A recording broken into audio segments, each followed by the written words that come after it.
Good evening. We are live at the State House in Augusta for Governor Janet Mill's State of the State address. I'm Jennifer Rooks here with Maine Public Chief Political Correspondent Steve Mistler and State House Correspondent Kevin Miller. We are about to witness the first in-person meeting of the governor and the full legislature since the beginning of the pandemic nearly 2 years ago. I want to mention that our crew is here in the Legislative Council chamber, which is down the hall from the House chamber where the speech is taking place. We are socially distanced from one another, and we will remain so when legislative leaders from the Republican Party join us after the speech for their response. Steve Mistler, what can we expect tonight? Well, I think you can look at this speech a couple of different ways. I mean, obviously, this is an annual address that the governor gives. This is the first time she's done it in person in 2 years, and since 2020, before the onset of the pandemic. But I think the other way to look at this speech is a bit of a soft launch for her campaign. The governor is seeking re-election, although she has not formally declared her intent to seek re-election, but her campaign is in full swing. So what I would expect from this speech tonight is to tick off a bunch of accomplishments as she sees it, to talk about her efforts in trying to curb the pandemic and infections here in the state and vaccinations. And I also think you're going to see a look ahead, which might outline her campaign as well. And one of those things, the big thing that we are looking at here is a budget surplus of it's projected to be about $800 million. And I think there's a call and a desire to send a lot of that money back directly to Mainers. And I think we're going to see that tonight. That's right. And Kevin Miller, a lot of speculation about how that money, projected $822 million, might be spent. As Steve mentioned, some people would like to see a one-time payment go back to the voters. Of course, others have other ideas of good uses for that kind of surplus. What do you believe we'll hear tonight? Yeah, and I think it's important to point out that this is a projected surplus. We're still in the middle of a pandemic, so there's a lot of uncertainty in the economy. But from what we're seeing so far, actually, the governor's office came out with some news today. She's actually talking about spending about $20 million to provide free tuition and fees to community college students, to recent graduates. So that's one thing we expect to hear about today. We're also expecting her to outline some of our plans for giving money back to Mainers. In the past, she's talked about direct payments to Mainers. Republicans have been pushing more for some sort of permanent tax cuts. So I think that's certainly something that people will be looking out for to see kind of where she's leaning as far as going with this more than $800 million surplus. Steve, State of the State addresses are often more aspirational than really a roadmap. Do you believe that will be the case tonight? Well, it could be on some issues, but I think as it relates to the surplus and the governor's proposal, how to spend that's really going to be in the hands of the legislature once she outlines her proposal by way of legislation. It'll go to the House, the Senate, it'll be worked in committee, and inevitably there will be changes made. And I think that's where you'll see this debate perhaps between Democrats and Republicans, because as Kevin mentioned, Republicans have been talking about tax cuts, whereas Democrats want to be more cautious with the surplus. Again, it is a forecasted surplus, and as we have seen throughout the pandemic is very unpredictable, and so is the economy. Kevin, we're already into mid-February. This is the shortened legislative session. What is the timeline from here forward, figuring out what to do with the surplus money and, of course, the supplemental budget itself? Well, because this is a shortened session, they're supposed to wrap up in April. As we've all seen from the legislature in the past, that's not a hard timetable. They can extend it. Sometimes they adjourn early, pretty rarely, but they did during the start of the pandemic. And that left a whole bunch of bills kind of in limbo. You know, what happens now, especially with the surplus, is the governor will come out with her proposal. We're expecting a detailed supplemental budget to come out sometime, probably next week. That will go to the legislature's budget committee. And they will do really the hard work of trying to figure out the best way to spend that money. Steve, we've heard legislative leaders talk about bipartisanship. Are they just talking, or are we going to see that this session? Well, I think this budget proposal will put that to the test. There has been some early rhetoric about trying to work together to pass this proposal and get it out of here on, before, hopefully with a 2/3 majority, which would allow it to go into effect as soon as the governor signs it.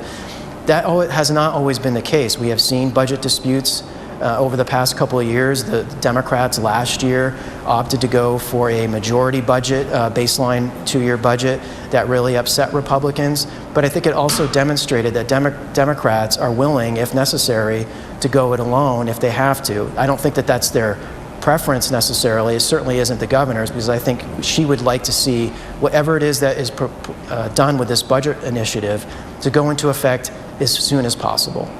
Kevin, let's talk about some of the other priorities that many legislative leaders have, many people in Maine have, building more affordable housing, addressing the growing PFAS contamination issue, caring the child care crisis. What are you hearing from legislative leaders? What do you believe will come out of this session on those issues? Well, of course, all these issues are tied to budget because a lot of them have price tags. Oops, sounds like they're heading into the chamber. Do we see Governor Mills approaching the House chamber? Yes, there's the Sergeant of Arms. Hear ye, hear ye! Make way, make way! Make way for Her Excellency, the Governor, Commander-in-Chief of the state of Maine, the Honorable Janet T. and the Chief Justice of the Maine Supreme Court, the Honorable Valerie Stanfield. We're pleased to welcome the Honorable Janet T. Mills, Governor of the state of Maine, accompanied by the Honorable Valerie Stanfield, Chief Justice of the Maine Supreme Judicial Court.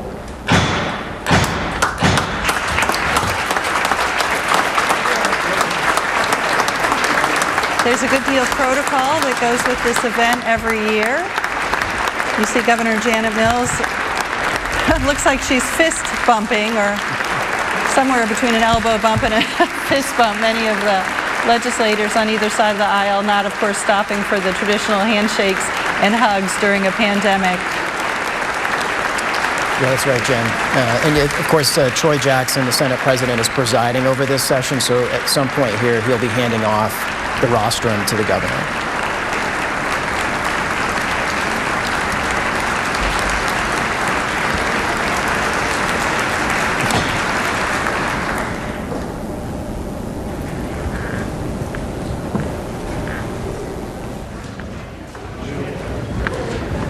Chair would like to thank this evening's herald, Second Lieutenant Joshua S. Berberick, Maine Army National Guard. Would he please rise and accept the greetings of the convention?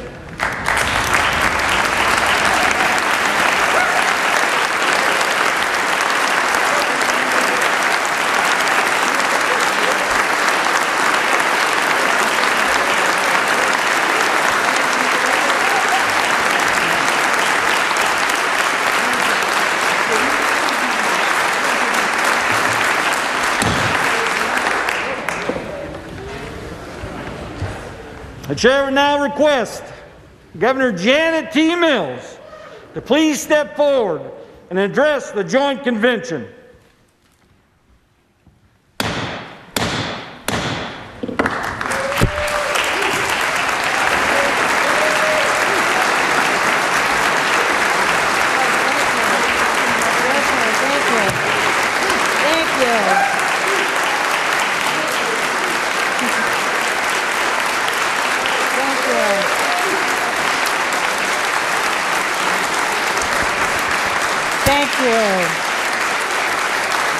Thank you so much. Water, please.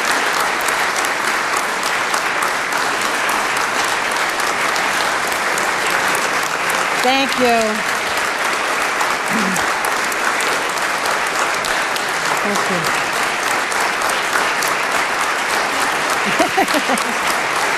Thank you.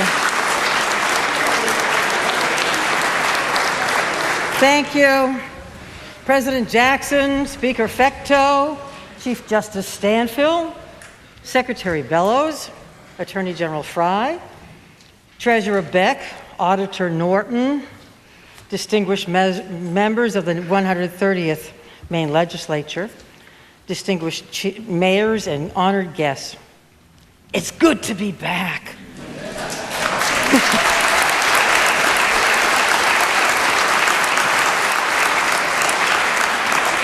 Tonight is the first time in 2 years we've been together in this chamber.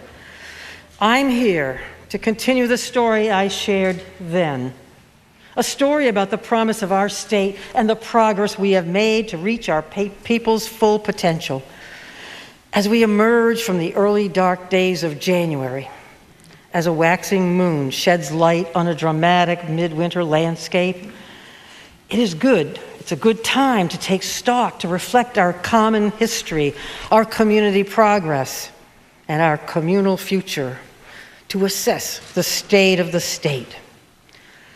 We've been through some difficult and dangerous times these last 23 months. This state and this nation have endured a time like none other, fending off a pervasive, unceasing threat to our lives and our livelihoods. We in Maine have never had it easy, never been able to take things for granted. We don't welcome tough times, but we're not afraid of them either. And as any good Maine forester will tell you, good timber does not grow in ease. The stronger wind, the tougher trees. Isn't that right, President Jackson? Our presence in this chamber tonight is a sign of progress, of recovery, a step forward in our march towards normalcy and stability, especially from where we have been. Early in the pandemic, with no experience with this novel virus, I, like virtually every governor across the nation, took steps to protect the health of Maine people, following the best available science to protect lives. Now, with the development of vaccines, now available to nearly everyone, science delivered to us the life-saving miracle we needed, and with it, the responsibility to protect lives no longer belonged to me alone. It became then, as it is now, both a personal responsibility to protect yourself and a shared responsibility to protect us all. We have arrived at yet another inflection point in this winding pandemic. A hopeful moment as we welcome downward trends and declining hospitalizations. A warmer, brighter spring as we emerge from the cold, dark winter. Yes, we are tired.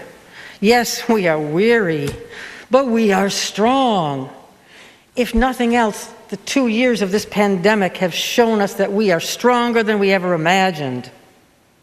Last year's emergency measures no longer serve the purposes they once did, nor should they. As science and trends evolve, our response evolves as well. And today we focus not on telling people what they cannot do. We focus on telling people what they can and should do. We focus on preserving the most vital facets of our lives, our schools, our hospitals, our jobs. As the storm of the pandemic endures, with peaks and valleys to come, my pledge to you is this. We will work day and night to make vaccines and tests accessible to all, to keep our children safe in their schools, to work in close partnership with our healthcare systems, ensuring critical care for all those who need it, not just those with COVID, and to keep our businesses open and thriving and our economy moving forward. We will continue to expect the unexpected as common sense, common courtesy, and vigilance rightfully replace fear and anger as we protect ourselves from the known risks and take care that our individual actions do not jeopardize the health of others. And as the vaccine becomes available for our youngest children, as more people are fully vaccinated and obtain even greater protection with booster shots, we will continue to recommend the common sense measures that keep our state safe, adjusting to meet changing circumstances. You can all do your part by getting vaccinated. More than 1 million of you have done so, and to each of you, I am deeply grateful. You are why I am proud to report that Maine is one of the most highly vaccinated states in the nation, And despite being one of the oldest states, we have one of the lowest COVID death rates in the nation. Our goal has been to save lives, and we have succeeded better than nearly every other state.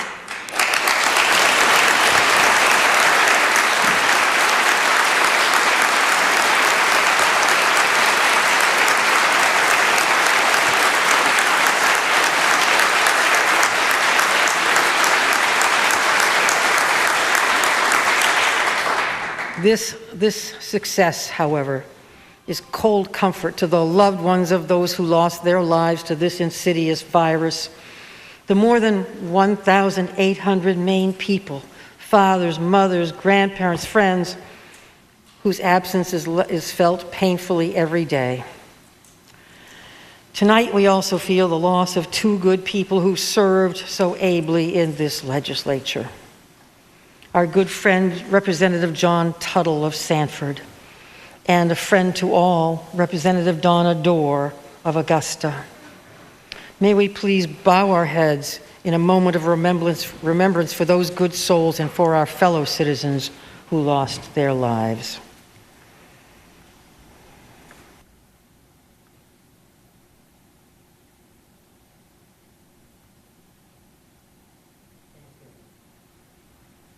As we look across the state of Maine right now, we still see local hospitals trying to stay on top of the extraordinary crush of very ill, mostly unvaccinated patients fighting for their very breath.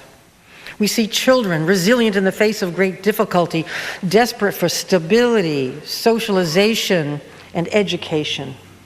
We see parents persevering but searching for a break, hoping not to get the call that their daycare center has been closed because they know they can't afford to miss work. We see citizen school boards patiently listening to students, teachers, and parents and deliberating about the right measures to keep kids in school while protecting everyone from the virus. We see farmers, fishermen, loggers, and haulers trying to keep up with the swings in demand, the uncertainty of markets and offshore supplies, and for the lobster industry, arbitrary federal regulations over the Gulf of Maine. We see an economy making a historic comeback, but challenged by long-standing difficulties, like a shortage of workers, while shops and manufacturers, trades, and service providers are anxiously trying to fill thousands of jobs. We see Maine people struggling with the exorbitant electric bills and inflation at the pump, at the grocery store, paying more of their hard-earned paycheck just for basics. We must work together to address these challenges. But there are also things we cannot see as readily that show that our state is on the road to recovery. Maine's economy, like that of the rest of the nation, is making a comeback. Maine's gross domestic product, a key measure of economic growth, has not only fully bounced back from the pandemic, it has in fact surpassed pre-pandemic projections. Indeed, from when I took office through the third quarter of last year, our GDP grew at the second fastest rate in New England and the 14th fastest rate in the nation. And our unemployment rate, 4.7%, still too high, has fallen by nearly half from a pandemic high of 9.1%. Jobless rates in the Bangor area have fallen to 3.8%, 4% in Lewiston and Auburn, and 3.4% in Portland and South Portland. It's progress. Only about 6,000 people are actually receiving unemployment benefits right now, a number that is comparable to the number before the pandemic.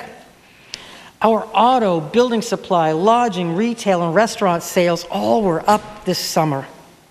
Our international exports are up and on track to be the best since 2012. Our tourism industry had a banner summer season.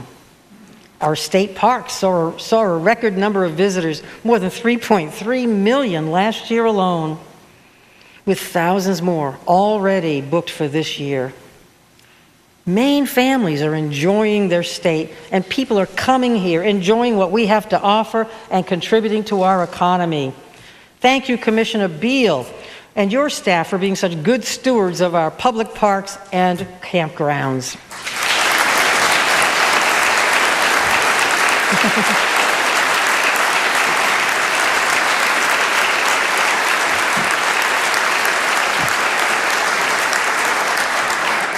Our population is growing at the second highest rate in New England, and we have the 7th highest rate of net migration in the nation. Oh, there's a change for you. We're encouraging new innovative businesses with exciting partners like the Roo Institute, and welcoming new businesses across the state like the data and tech company Dynamic, coming to Lewiston, Maine. Congratulations, Mayor Shalene.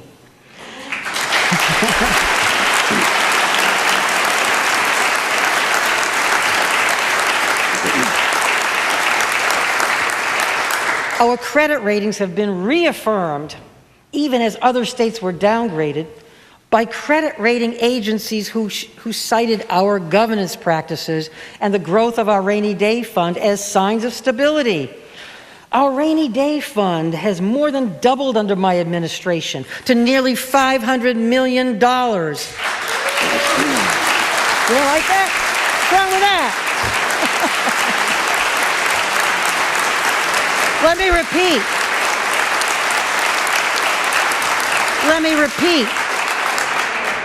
$500 million, the highest it's ever been.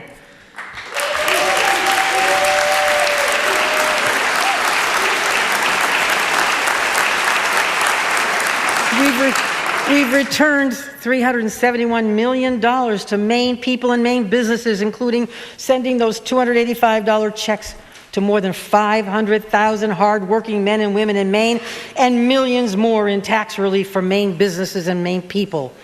And after passing strong, balanced budgets, the most recent one supported by nearly every member of this chamber, we are reporting a record budget surplus of $822 million. And this is thanks to good fiscal management and to our careful allocation of federal and state pandemic relief, including hundreds of millions of dollars in grant funding to keep Maine's small businesses open and their employees on the job.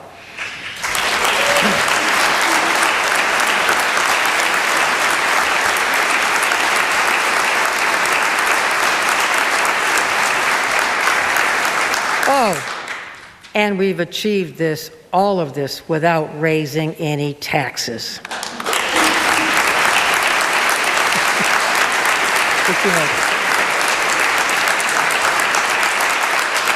All of this is progress.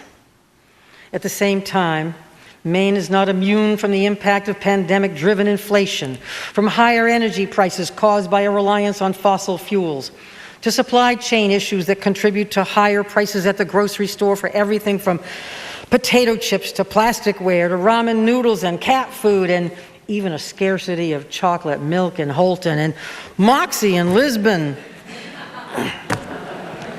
A global pandemic has had very real and very clear impacts on the national economy, and those impacts are felt here in Maine. While I can't control the impact of COVID-19 on global markets, I can make sure that we deliver to Maine people the resources they need to grapple with these rising costs as we rebuild a stronger, sustainable economy that is more resilient to the whims of the rest of the world. Now, many of my friends on the other side of the aisle, like Senate Minority Leader Jeff Timberlake and House Budget Leader Solomon Millett, have called for a return of half the surplus to Maine people through direct checks. I think they're right. I propose that we send half of this surplus, $411 million, back to the people of Maine.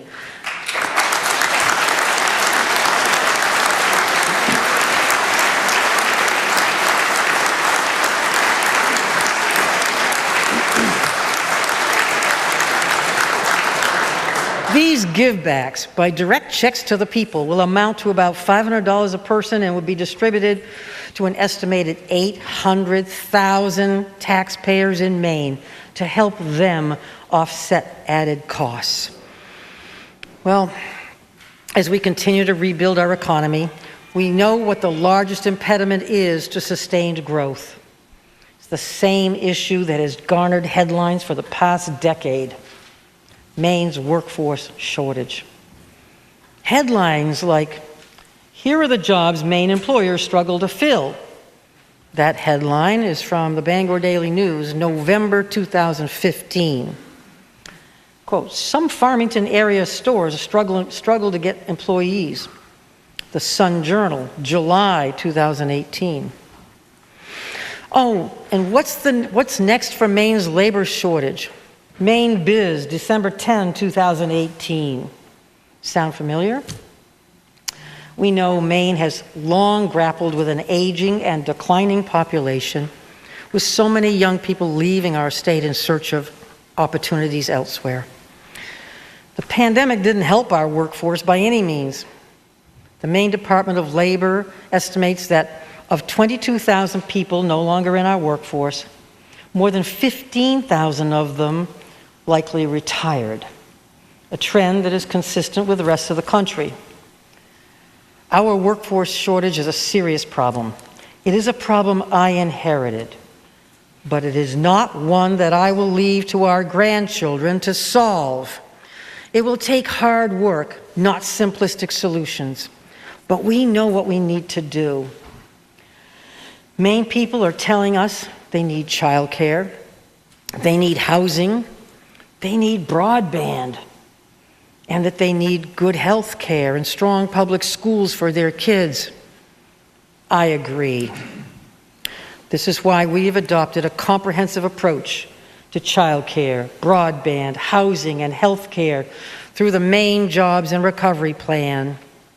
And it's why I welcome a bipartisan effort to improve our schools and make every child ready for a career and a meaningful life in the state we hope they will always call home.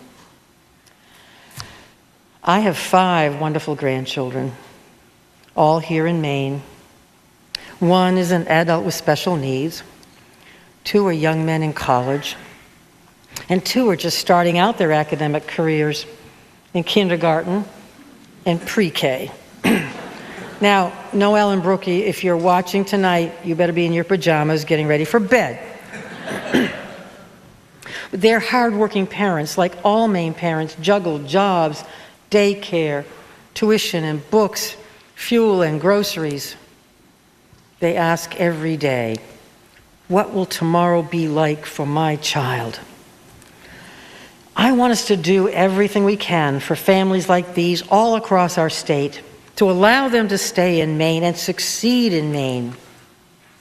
We know that lack of quality, affordable childcare prevents people from taking jobs, from starting new businesses, from moving to rural communities, and it deprives kids of important developmental care.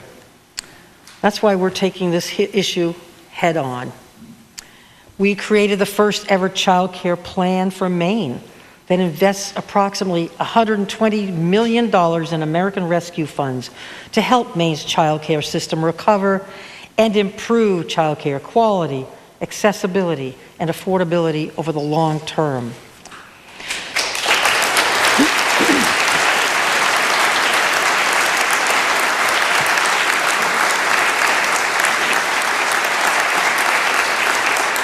With this funding, we've provided $200 monthly stipends to more than 6,000 child care workers to encourage them to work in this valuable profession.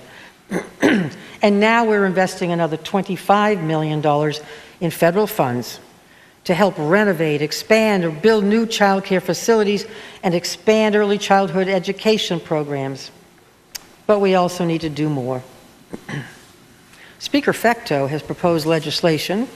Where is he? Where'd he go? Has proposed legislation to provide pay increases for child care workers. I support this proposal to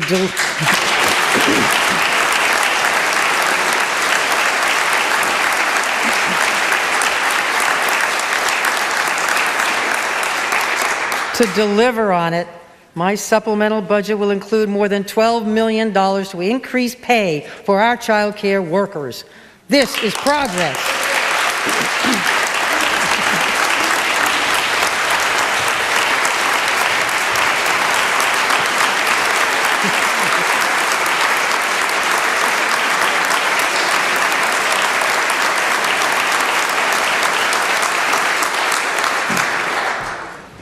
The lack of available affordable housing is also a serious barrier to entering the workforce, and Maine's chronic housing shortage, long neglected in the past, has only gotten worse during the pandemic.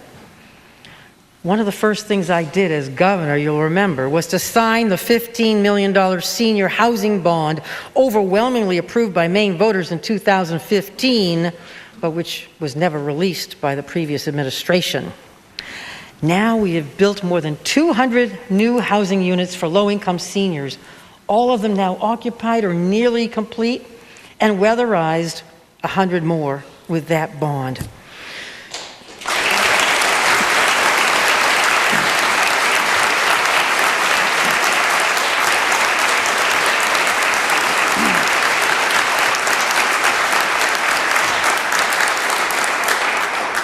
Two years ago, I asked you to enact Speaker Fecto's bill to establish the Maine Affordable Housing Tax Credit. You did so, and I was proud to sign into law the single largest state investment in housing in Maine's history.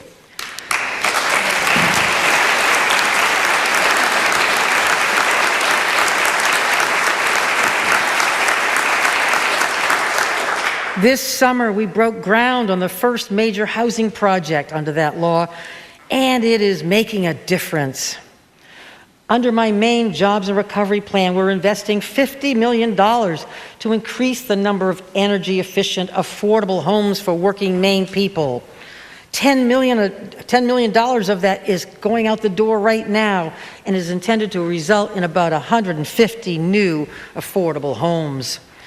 This is progress. We must make home ownership and affordable rentals reachable for more Maine people. It is both economic and a moral imperative. Another thing keeping too many people from working, especially in rural areas, is the lack of affordable, effective broadband. I know you hear it everywhere across the state. High-speed internet is no longer a luxury, it is a basic necessity, as fundamental as electricity, heat, and water. 2 years ago, I asked you to support a $15 million bond to expand internet for the first time in more than a decade. You agreed, and the voters approved, and those funds have already brought high-speed internet to more than 11,000 homes and businesses all across Maine. Thank you.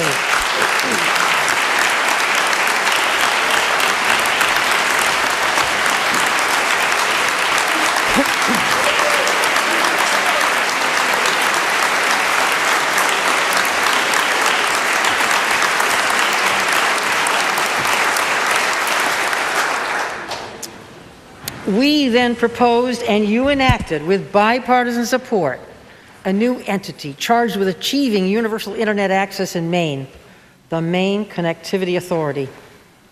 With this new authority up and running and with the support of American Rescue Funds, I pledge to you tonight that every person in Maine who wants to connect to high-speed internet will be able to do so by 2024, just 2 short years from now.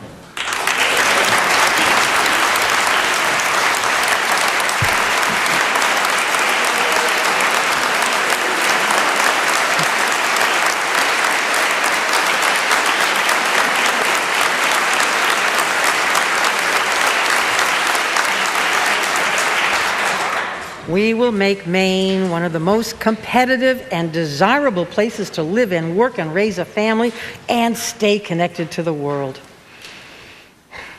Reliable childcare, affordable housing, high-speed internet. All of these things are key to people being able to enter and stay in the workforce and provide for their families. But we've got to also do more to help people get ready for work and careers to begin with. And that starts with our youngest kids. That's why when I took office, I reinvigorated the Children's Cabinet, neglected in previous years, to accomplish 2 goals. 1, to ensure that all Maine children enter kindergarten prepared to succeed. And 2, to ensure that all Maine kids are able to enter adulthood in good health with a good education and ready for a good paying job. Beginning with pre-K, we're delivering on these plans. Pre-K, we know, promotes child development, improves early literacy, math, social emotional skills, and bolsters student success. My administration has increased our investment in public pre-K programs by $5.4 million, resulting in 90 more pre-K classrooms across the state.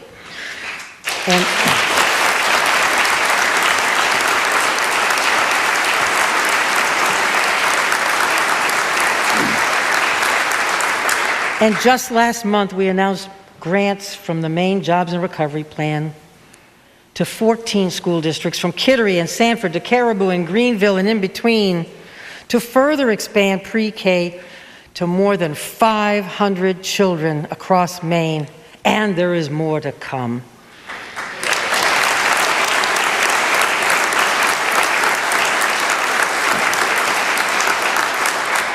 I'm also proud of the progress we've achieved in kindergarten through 12th grade.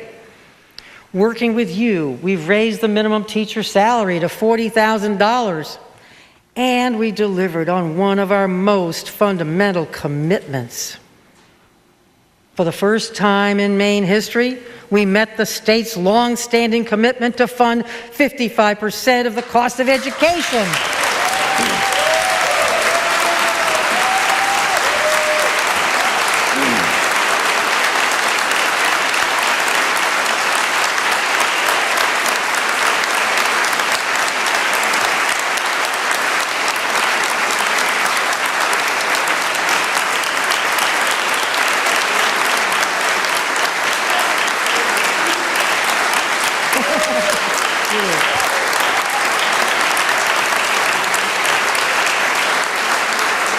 No longer will we underfund education in the state of Maine as past administrations have done. We will maintain this commitment to our students, to our teachers, to our municipalities, to our property taxpayers, and to help us do so, tonight, I propose creating an education stabilization fund, capitalized with $30 million from the general fund, from that surplus, to continue delivering on that promise to our kids, our schools, our teachers, our towns. It is the fiscally responsible thing and the morally right thing to do by our people. In other words, it's progress. We all know, too, that students can't learn on an empty stomach. Last year, the legislature, led by President Jackson, got rid of the distinction between paid lunch and free lunch, reduced lunch, and they asked us to pick up the cost of these school meals once federal funding ended. I am pleased to announce that my supplemental budget will include money to fully fund universal free meals in our schools. It is time.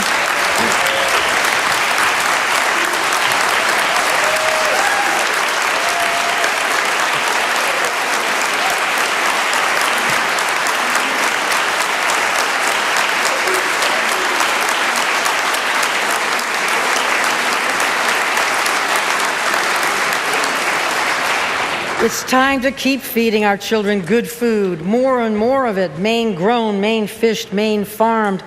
And to that same end, to get more Maine-grown food into our schools and towns, and to extend the growing season, I'm recommending we provide one-time funds to offer Maine-built greenhouses to as many schools and communities as possible, to promote community gardens, and teach kids and families how to grow their own food. We'll get it from the Bradstreet Farm.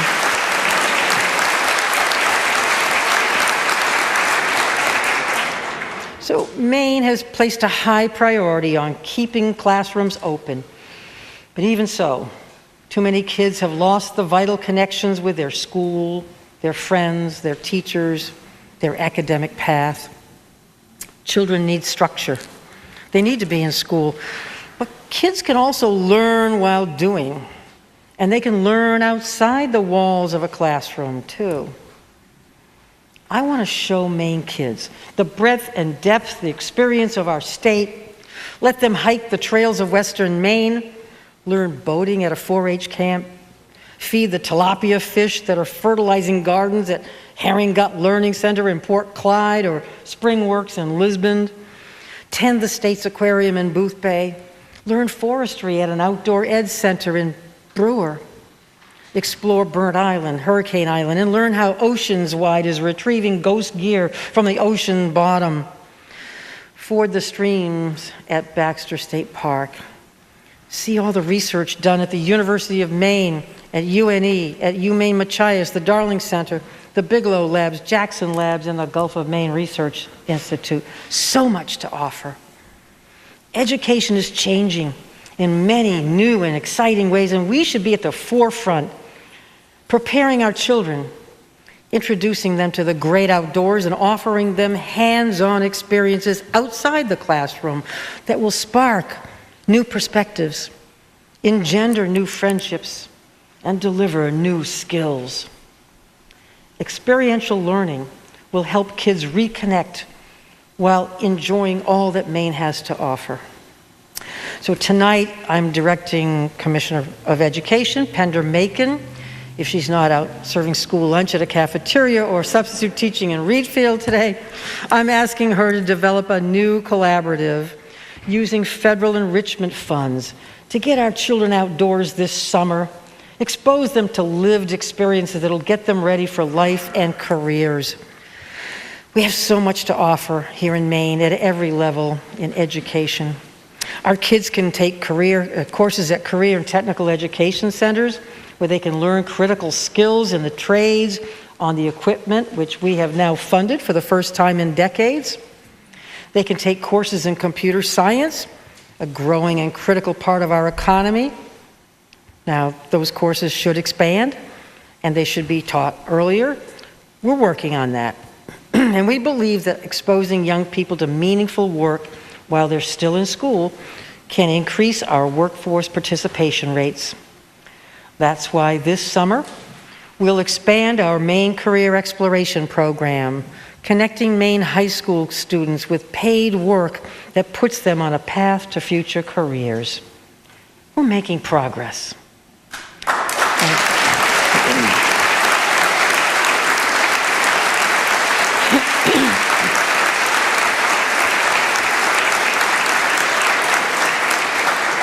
And when they're ready, our kids can then attend one of the University of Maine's 7 excellent campuses or one of the nationally recognized community colleges. This week, we celebrate the University of Maine's achievement of R1 status as a leading research university. So proud.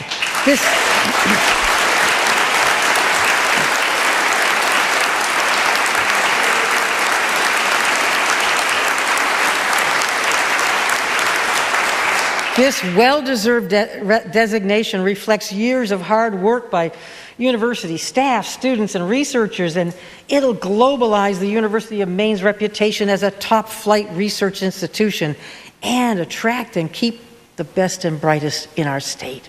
Congratulations, President Farini Mundi and Chancellor Dan Malloy. Thank you for your work.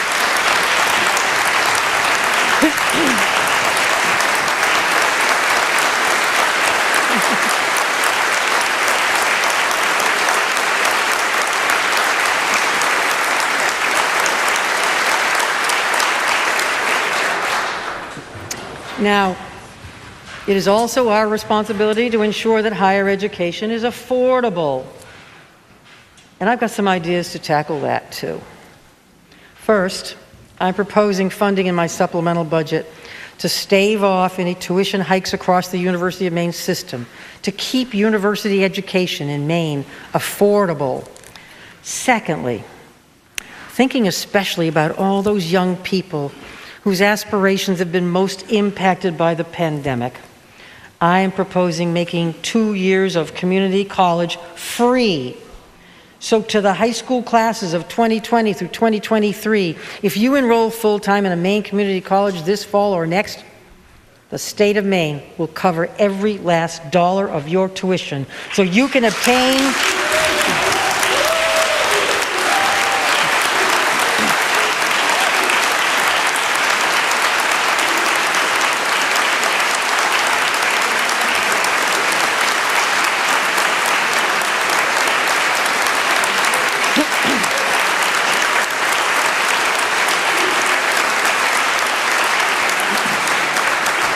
You can obtain a 1-year certificate or 2-year associate's degree and graduate unburdened by debt and ready to enter the workforce. And if you're someone who's already started a 2-year program, we've got your back too. We will cover the last dollar of your second year. There are so many good paying jobs in healthcare, engineering, the trades, construction, clean energy technology, and so many other industries just waiting for you. As your governor, I want you to know the future is yours, and we will help you embrace it, because that is progress. And thank you, President Dave Dagler, for helping make this happen.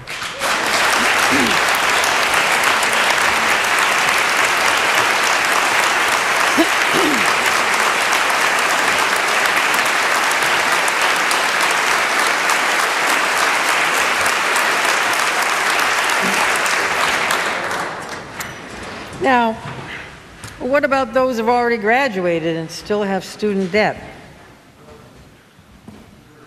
Recent graduates in Maine carry an average of $33,000 in student loan debt. Some carry even more debt, like the nurse who told a radio station she owes more than $100,000. That level of debt prevents young people from starting a business, affording a mortgage, or paying their bills and achieving their full potential. It is simply unacceptable. Thankfully, Senator Matt Pouliot has had his eyes on this problem for a while now. He's drafted legislation that will streamline the Maine Opportunity Tax Credit after so many years of changes that have complicated and undermined the goals of this program to attract and keep talented people here. This legislation, which received bipartisan support in committee, transforms the program from an obscure bureaucratic tax benefit available to just a few into a strong student debt relief tool available to all. I like it.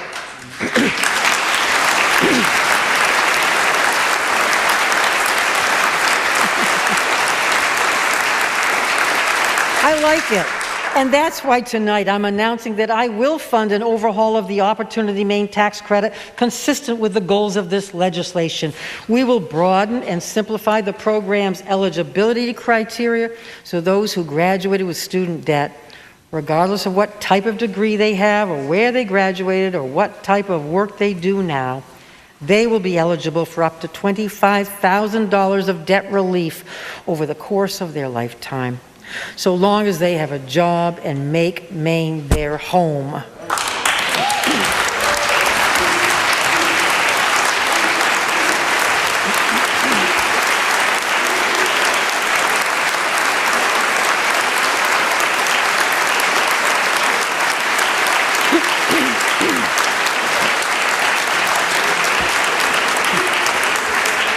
With these changes, the Opportunity Maine tax credit will be the leading student debt relief program in the nation and a powerful tool for employers to draw people from all walks of life to work and live in the state of Maine. That's progress.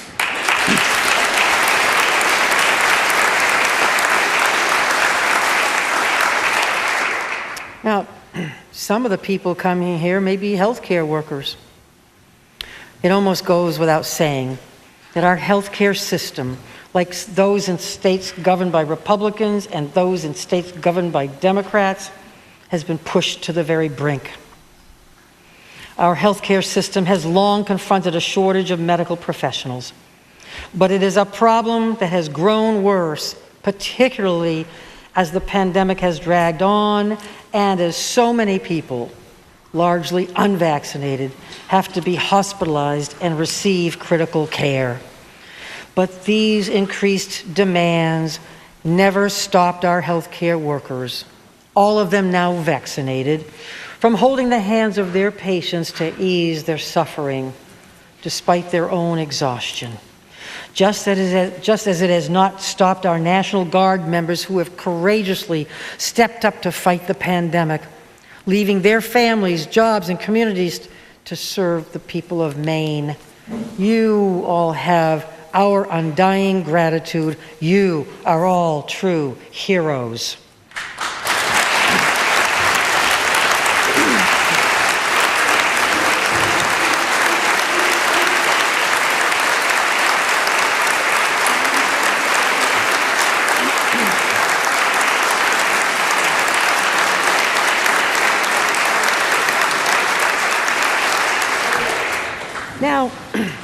I know there are some who say that requiring our healthcare workers to be vaccinated against COVID-19 was a bad move.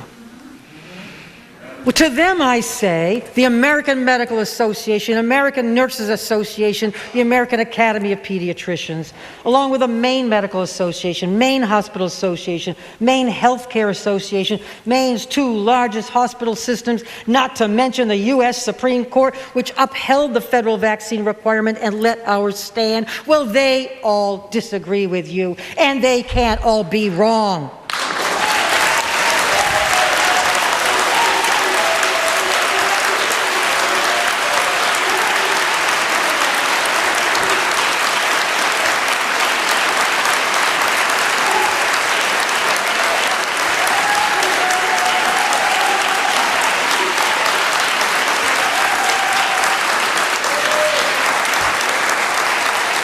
Yes, our healthcare system has been stressed, just as the healthcare systems of our neighboring states, including New Hampshire, have been stressed.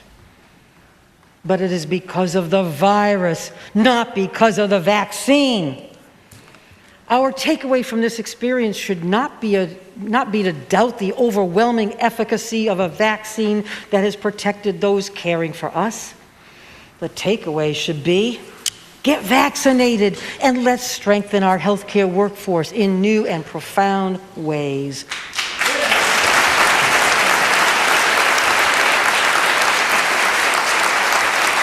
And that's exactly what we're doing.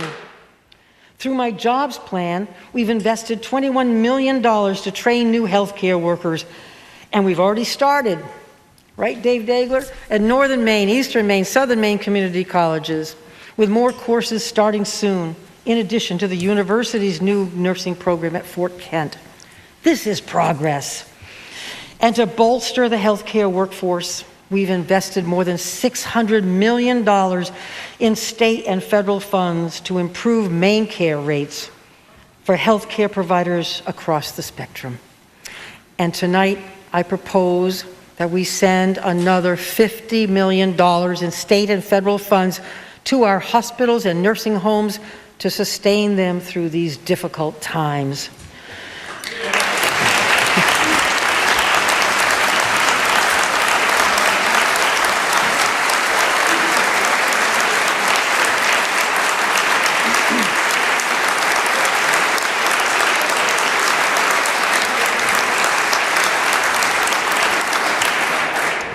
No other administration in Maine history has invested as much as we have in our hospitals, nursing homes, and other healthcare providers. That is progress. And I have to say, thank God, I say every day, thank God that we expanded Medicaid on day one of my administration, extending healthcare to 90,000 people.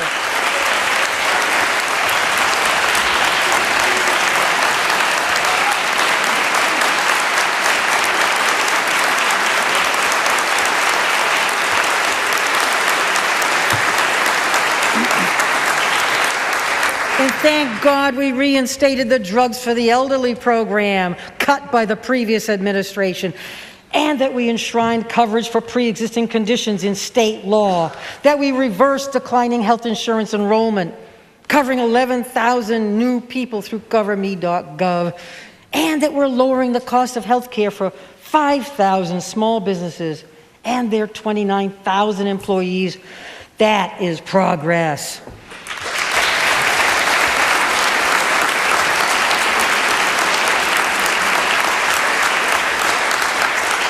But that cannot be the end of our efforts. The system of care for people as they grow older in Maine is inadequate.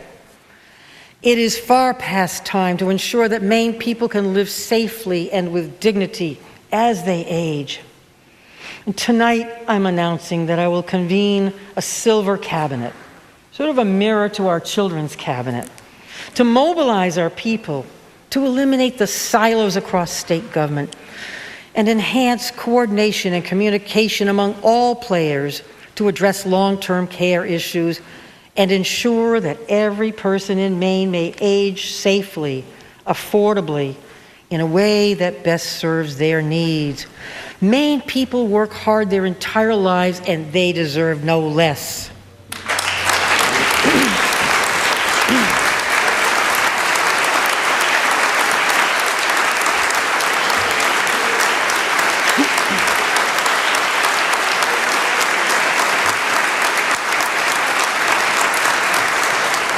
They deserve it just as people deserve reliable child care that they can count on, and a place they can call home, a safe place, and internet that isn't dial-up. They deserve affordable health care that keeps them on their feet, and a quality public education that sets them on a path to lifelong success. These are investments in people, our people. Maine people deserve every ounce of hard-won progress that we've achieved in spite of the pandemic. More than this, Maine people have earned the progress that is yet to come. We will make progress on the opioid epidemic, on improving the child welfare system, on combating climate change, on bringing down the cost of electricity, curbing our reliance on fossil fuels, cutting energy costs, and on addressing the devastating impact of PFAS on our health and livelihoods. We will make that progress.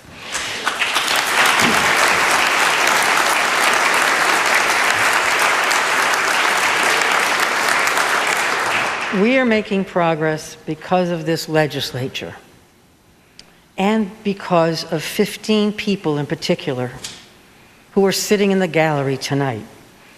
The 15 members of my cabinet with whom you have all worked closely, and their staff have been by my side and by the side of the people of Maine consistently, with focus, fortitude, courage, and creativity through some of the most turbulent times in recent history. And I want to thank them publicly tonight for everything they have done, much of it unseen, but all of it always to the enduring benefit of the people of Maine. Jean, Pender, Kirsten, Mike, Judy, Pat, John, Amanda, Melanie, Heather, Doug, Randy, Laura, Bruce, and Ann, you have my undying respect and gratitude. Thank you.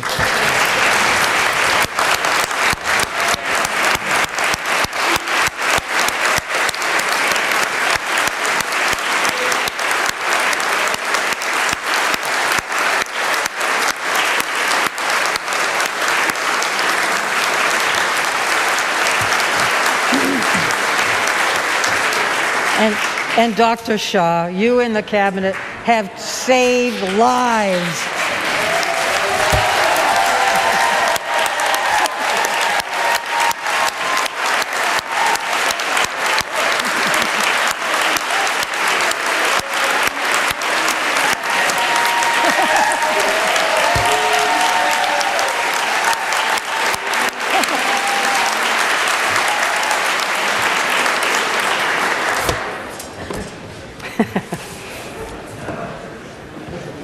In my State of the State address 2 years ago, I borrowed a quote that is often attributed to Sam Rayburn.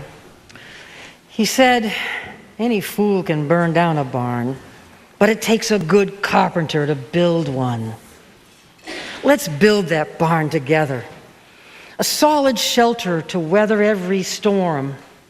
And hey, let's not argue about how many nails are in my nail gun or your nail gun, or who didn't close the barn door, or who will shovel the roof next winter, or will the very rich pay for the shingles?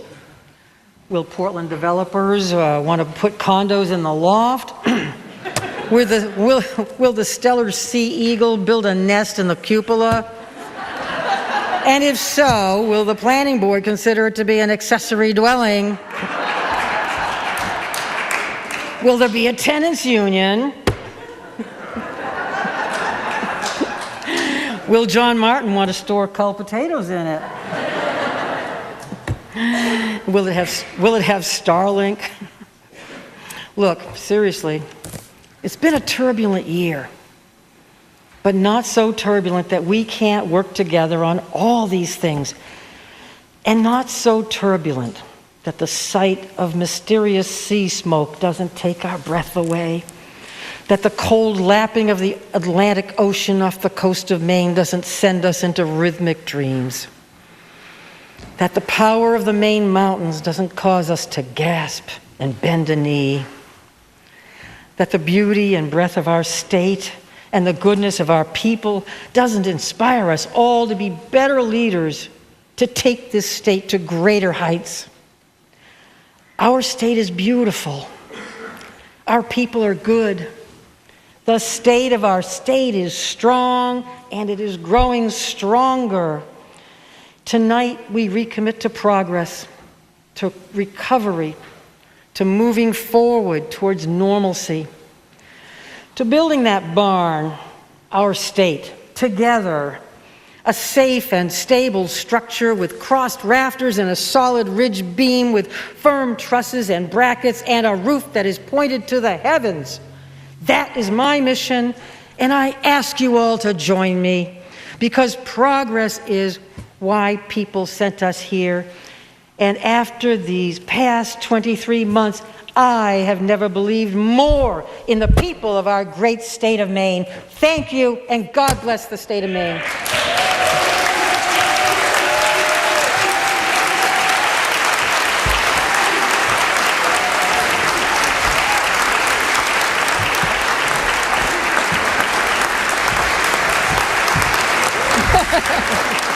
Thank you. Thank you. Thank you.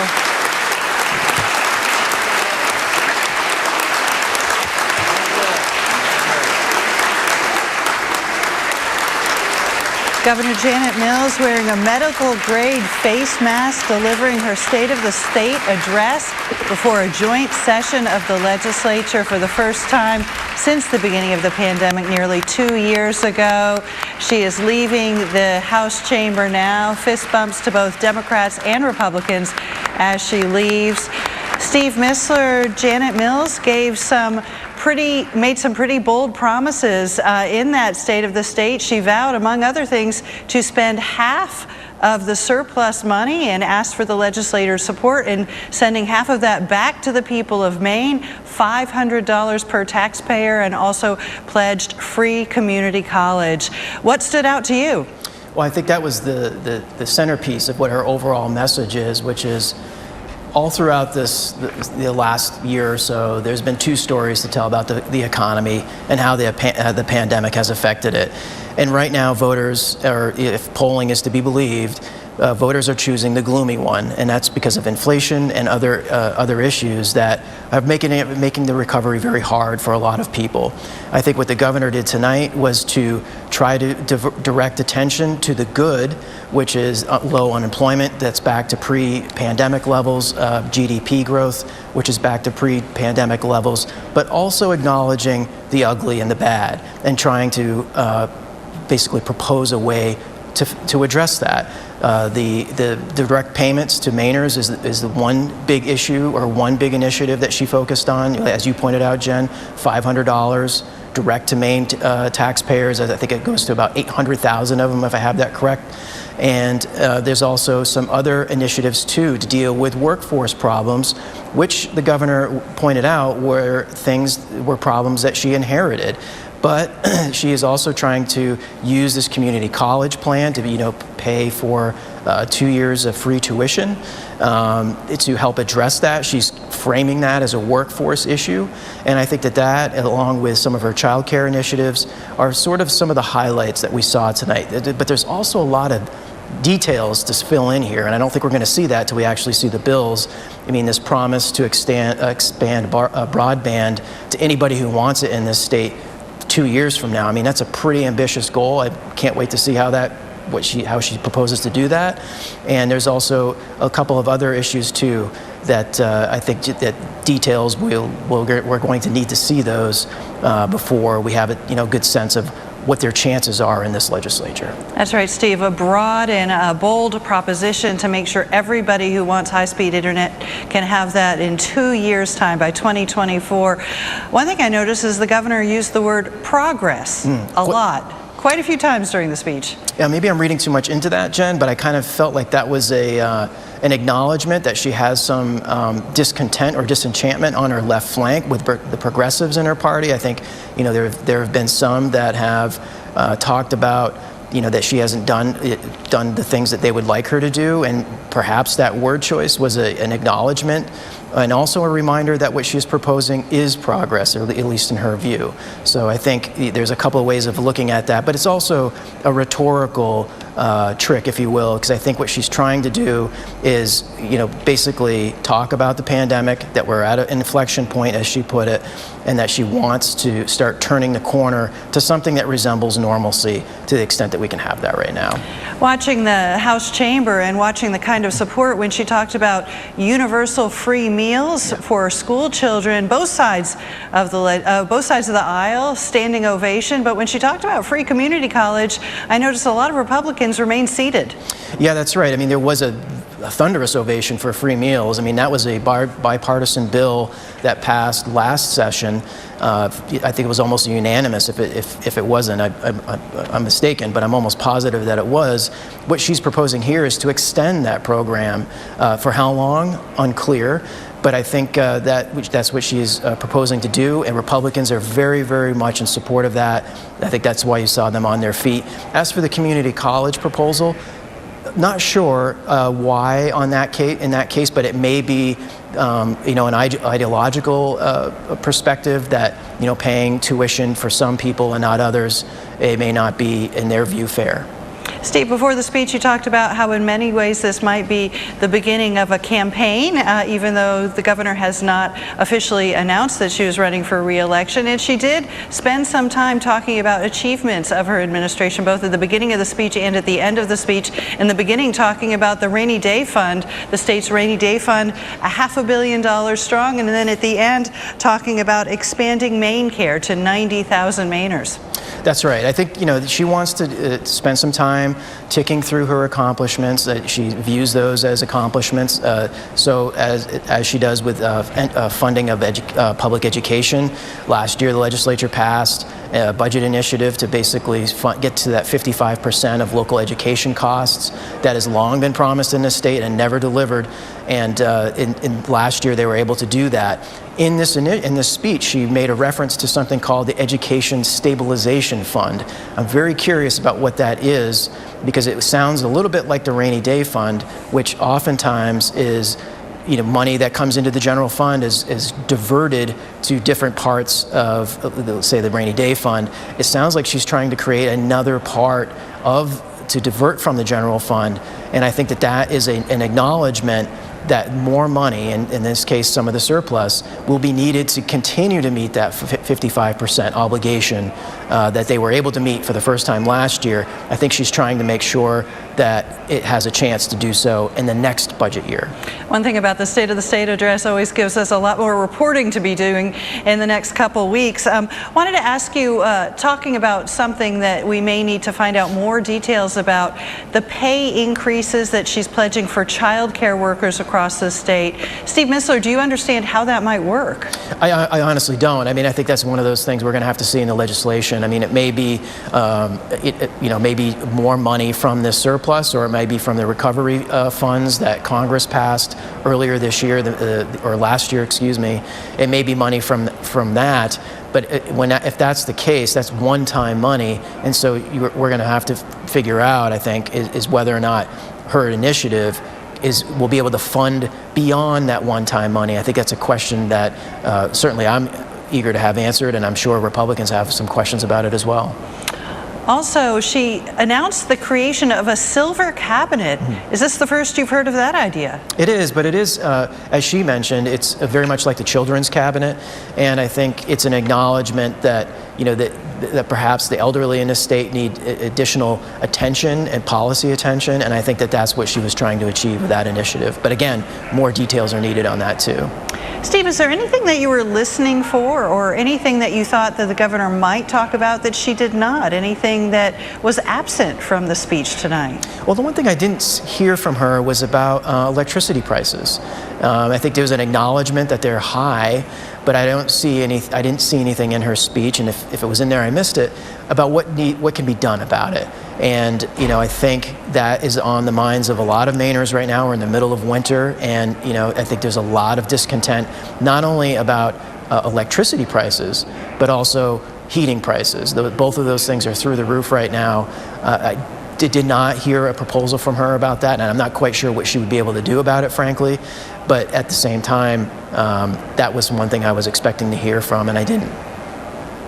Well, and that's interesting too, because just this week the governor's office, and I believe it was just 2 days ago, announced a plan to provide a $90 utility credit for low-income Mainers on their utility bills just this year. That's right. That is an initiative that she rolled out, but it wasn't highlighted tonight.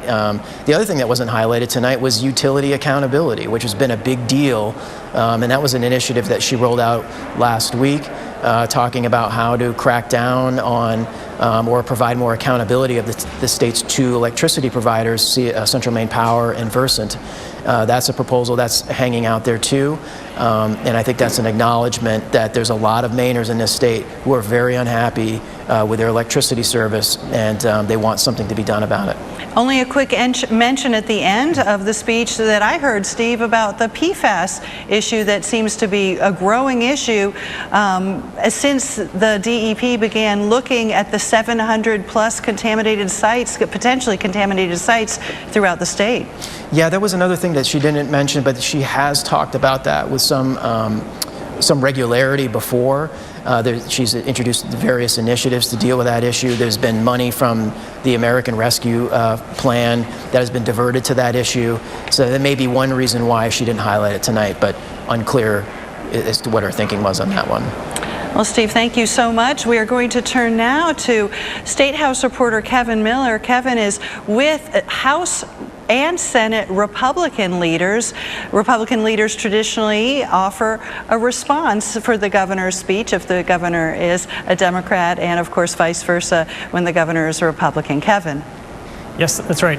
We're joined now by Senator Jeff Timberlake of Turner, who's the Senate Minority Leader, and Representative Kathleen Dillingham of Oxford, who is the House Minority Leader. And I believe, Senator Timberlake, you're going to share some of your thoughts first. Yes. Hello, and thank you for having us here. Yes, thank you. We're pleased to join you this evening for the Republican response to Governor Janet Mills' State of the State. Before we get into questions, we heard quite a few things tonight from the governor, and we'd like to give you our own observations about the state of the state. We all know Mainers are distressed right now. A gallon of gas is over $3. A gallon of fuel oil is even more at nearly $4. The cost of electricity generation has skyrocketed, up 80% for homeowners and up over 300% for small to medium businesses. Some businesses are in real trouble right now with $2,000 electric bills and worker shortages, combined with Maine's unemployment rate being at 4.7% compared to New Hampshire's rate at 2.6%. And that's not all. Figures released today saw inflation rise by 7.5% in January, the highest increase we've seen in 40 years. We're paying for more grocery stores than we ever have, and that means you're also paying more in sales tax, which are the most regressive of all the inflationary income, and states' revenue benefits from that. We need to revisit mandates, just as other states, including our neighbors in Massachusetts and Connecticut, are doing. More importantly, we're not seeing the transparency in state and municipal government that we should, including state departments like DHHS not fully cooperating with the investigation of the disclosing exactly where the funds go after repeated requests. We heard from the governor areas where we can find agreement on initiatives, but those initiatives currently lack the details necessary to implement them. It is in understanding those details where we will truly be able to see where we can find agreement. Know that with many issues affecting Mainers, Republicans are listening. We hear you and will continue working for you. With that, we'll be happy to answer any questions that you might have. We'll try. Great, thank you very much. First off, I want to dive into some of the specifics that the governor talked about. One of the things that I think a lot of people were looking out for was what her plans were for this estimated $800 million surplus that's going to be coming to the state. She provided a few details in here. I guess the most notable of which was sending half of that money back to Mainers in the form of $500 checks, but also some other proposals about increasing pay for child care workers and an education and stabilization fund. So, Senator Timberlake, I guess I'd first come to you. That idea of sending $500 checks back to Mainers I was sitting here, so I couldn't tell, but it seemed like there was a bipartisan support for that. What's your sense for where your caucus members are going to be when it comes to that issue? Well, I think at this point in time, we're at a point where we're just hearing this proposal tonight. And we're looking forward to receiving the total supplemental budget so we can review it.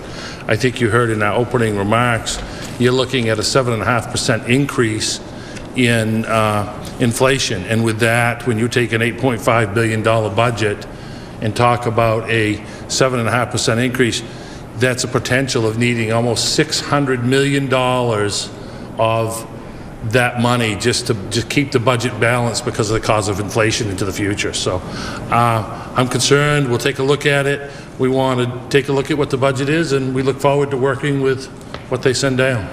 Yeah, and Representative Dillingham, I know your party has been stressing that you would rather see some of this money go towards permanent tax cuts or tax relief as opposed to direct payments. What are your thoughts on what you heard from the governor today, and how much leeway or compromise is there among your caucus members when it comes to working with the governor as far as how to send money back to Mainers?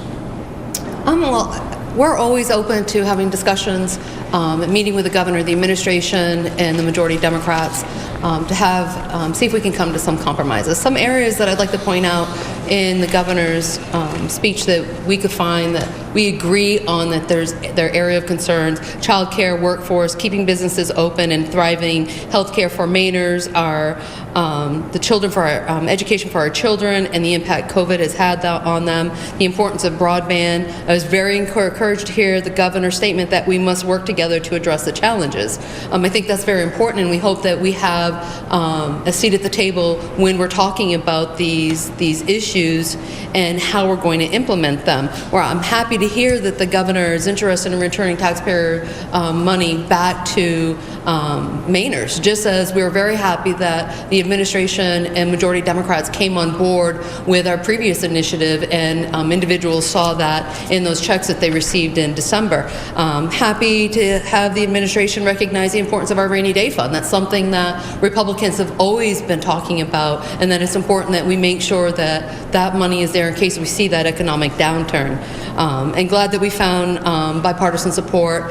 She referenced on the increase for teacher salaries, and Republicans have consistently said that we support anything that makes sure that we get more monies into the classrooms to support student outcomes.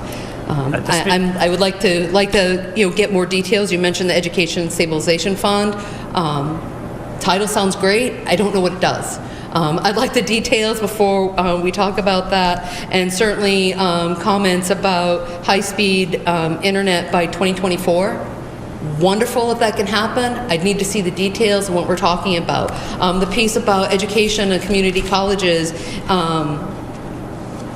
it's a wonderful concept. I'd like to see how is that going to be implemented when we get past the 4 years out that she talked about. If there's an economic downturn, what happens then? Is there going to be a way that there's going to be revenue generated, that she can ensure that revenue is generated to make sure that if we implement this program, we're not just going to see something that benefits our students for 2 or 3 years, but it's going to be ongoing. So it's in the details. Devil's in the details. Love to see more of them.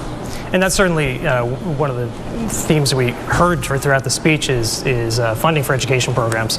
The community college program that you mentioned, earmarking $20 million to make community college tuition and fee free for recent high school graduates. But from what you're saying, it sounds like you're not saying Republicans are opposed to that, but you're concerned about how that would be funded going forward and kind of the long-term sustainability of that. Is that what I'm hearing? That's a fair assessment, yes. Okay. And some of the other education provisions that we heard about, this $30 million education stabilization fund, which sounds like it would be geared towards keeping us at that 55%.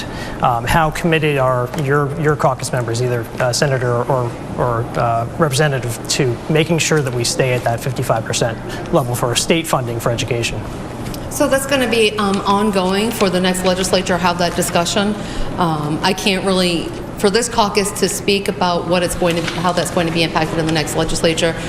We can't bind the next legislature, but it is a commitment that our current members have made, both in the House and the Senate, that we support. As I said, we support education. We want to make sure that the monies get to the classroom, and I don't think there's a single individual that doesn't want to see the success of the students in Maine.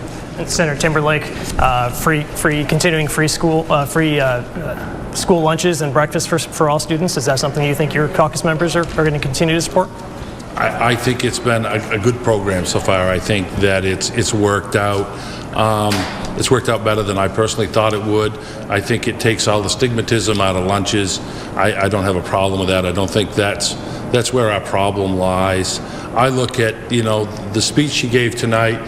You would think the state of Maine was in the most rosy spot in the whole wide world. We didn't hear tonight about the problems that DHS is having with the children, with 31 deaths over the last few years, with 4 in the last few months under the age of 5. The transparency has been a real problem. We have concerns with that. I think that we need to look at where we're headed in the future. And, all of these ideas are good. We look forward to looking at them as a whole package. I think it's very important we look at this as a package. And you can't start binding and spending money into the next biennium. We passed a balanced budget. $8.5 billion sets out there today that's to run government for the rest of this legislature. We can't worry about the next biennium budget now and we do not want to expand that without seeing the whole package at this point in time. That's a very scary thing to do, and we'll have to wait and see. We look forward to working with it. My phone has always been open and waiting for the telephone call to have the discussion. Yeah, so on that point, there was a lot of talk in the governor's speech about bipartisanship, and she mentioned specific Republican lawmakers that by name, people that she's worked with. Obviously, we're in an election year right now. What's your sense? Have you received overtures from the governor up to this point to working with your party? And given that we are in an election year and the governor is presumably running for re-election, and looks like she's going to be facing former Republican Governor Paul LePage, how likely do you think it is that the two parties are going to be willing to work together on some of these really tough issues with such a big election and all the legislative elections coming up? I personally think that we're always willing to sit down at the table and have a negotiation. Our door is always open. Our phone is always on.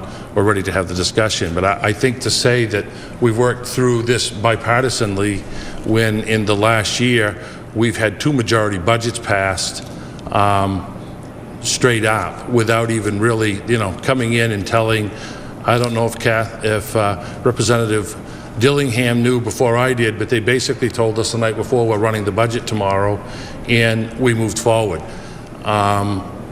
It hasn't had, I have had very little conversation with the governor. I've talked with Jeremy and Tom Abello, but I have, in the last few months, I don't think the governor and I have spoken. My phone is always on, my door is always open, but I look forward to working with whatever we can to make Maine a better place for all Mainers. Great. Thank you very much, Senator Jeffrey Timberlake of Turner and Representative Kathleen Dillingham of Oxford. Thank you very much, and back to you, John. All right, thank you very much, Kevin. Steve Mistler, you heard the Republican response. Any thoughts about what you just heard? No, I think they hit on a couple of questions that I had, frankly, which is some detail. The other issue that they brought up, too, is that they felt like perhaps that the governor had presented a too rosy of a picture of the state's economy and its other challenges. And I think that that's something that they're going to be talking about quite a bit over the next several weeks, several months, and certainly during the campaign. And I think Kevin's last question about working together, I think, is the right one.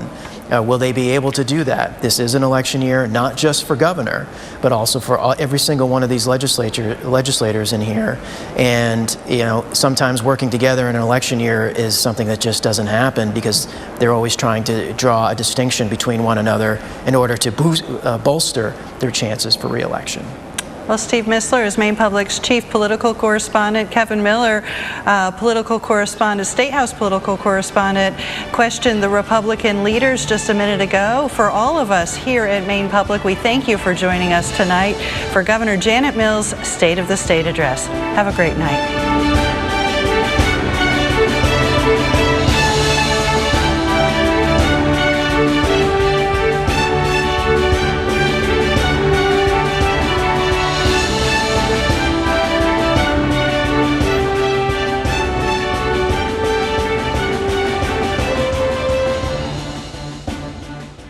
Local support for Your Vote 2022 is provided by members like you and by AARP Maine, working on behalf of Mainers 50 plus and their families. Learn more online at aarp.org/Maine and follow AARP Maine on Instagram and Facebook.